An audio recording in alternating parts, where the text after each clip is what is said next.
जय जौहर साथियों, आज हम आपको ST/SC एक्ट से संबंधित कुछ बिंदुओं पर जानकारी बताएंगे। इससे पूर्व भाग 1 वाले वीडियो में हमने 15 बिंदुओं पर डिटेल में चर्चा की थी। अगर आप वह वीडियो देखना चाहते हो तो डिस्क्रिप्शन बॉक्स में लिंक दी गई है, वहां से देख सकते हो। तो चलिए दोस्तों, ST/SC एक्ट के भाग 2 के बारे में चर्चा शुरू करते हैं। तो पहला बिंदु, मिथ्या साक्ष्य देगा या गढ़ेगा जिससे उसका आशय अनुसूचित जाति या अनुसूचित जनजाति के किसी सदस्य को किसी ऐसे अपराध के लिए जो तत्समय प्रवृत्त विधि द्वारा मृत्युदंड से दंडनीय है, दोष सिद्ध करना है, या वह यह जानता है कि उससे उसका दोष सिद्ध होना संभव है, वह आजीवन कारावास से और जुर्माने से दंडनीय होगा। और यदि अनुसूचित जाति या अनुसूचित जनजाति के किसी निर्दोष सदस्य को किसी मिथ्या या गढ़े हुए साक्ष्य के फलस्वरूप दोष सिद्ध किया जाता है और फांसी दी जाती है, तो वह व्यक्ति जो ऐसा मिथ्या साक्ष्य देता है या गढ़ता है मृत्युदंड से दंडनीय होगा। यानी इस बिंदु में यह बताया गया है कि ST/SC वर्ग के अलावा अगर अन्य वर्ग का कोई सदस्य झूठे साक्ष्य देगा या गढ़ेगा जिससे ST/SC वर्ग के निर्दोष सदस्य के ऊपर दोष सिद्ध होगा, वो उसे आजीवन कारावास या मृत्युदंड दिया जाता है। तो ऐसी स्थिति में जिसने झूठे साक्ष्य दिए हैं वह मृत्युदंड से दंडनीय होगा। बिंदु क्रमांक 2,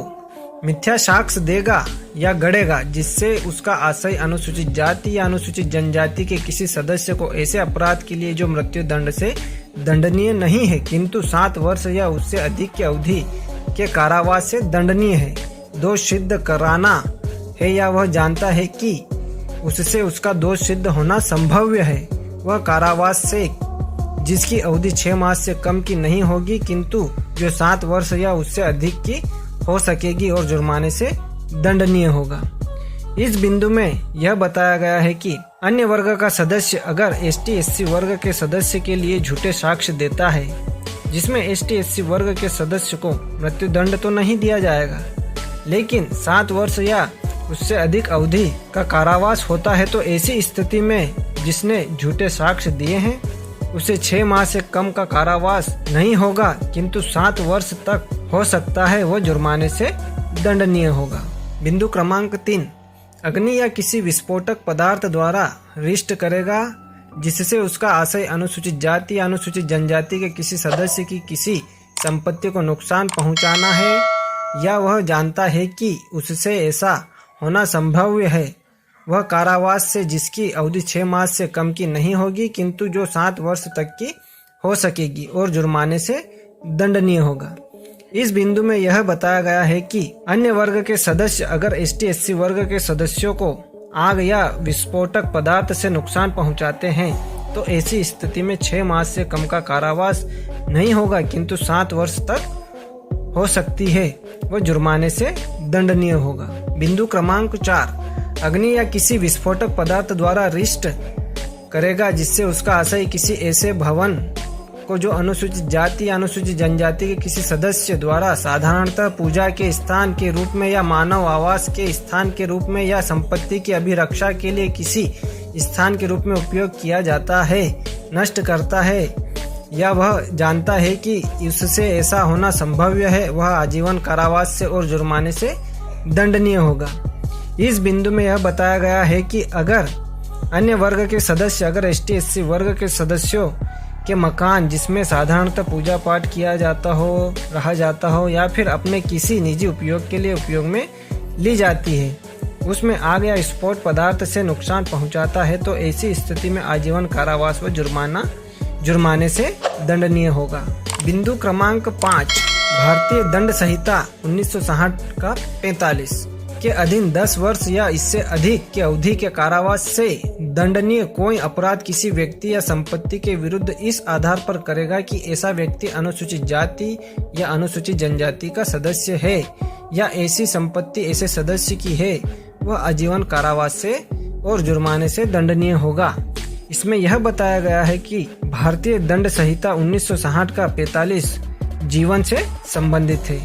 इसमें अगर कोई अन्य वर्ग का सदस्य जानबूझकर ST/SC वर्ग के सदस्य या किसी संपत्ति को नुकसान पहुंचाता हो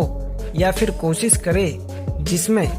10 वर्ष या इससे अधिक अवधि के कारावास से दंडनीय है। ऐसी स्थिति में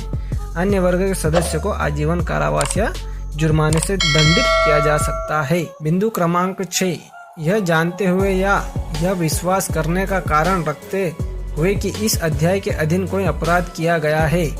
वह अपराध किए जाने के किसी साक्ष्य को अपराधी को विधिक दंड से बचाने के आशय से गायब करेगा या उस आशय से अपराध के बारे में कोई ऐसी जानकारी देगा जो वह जानता है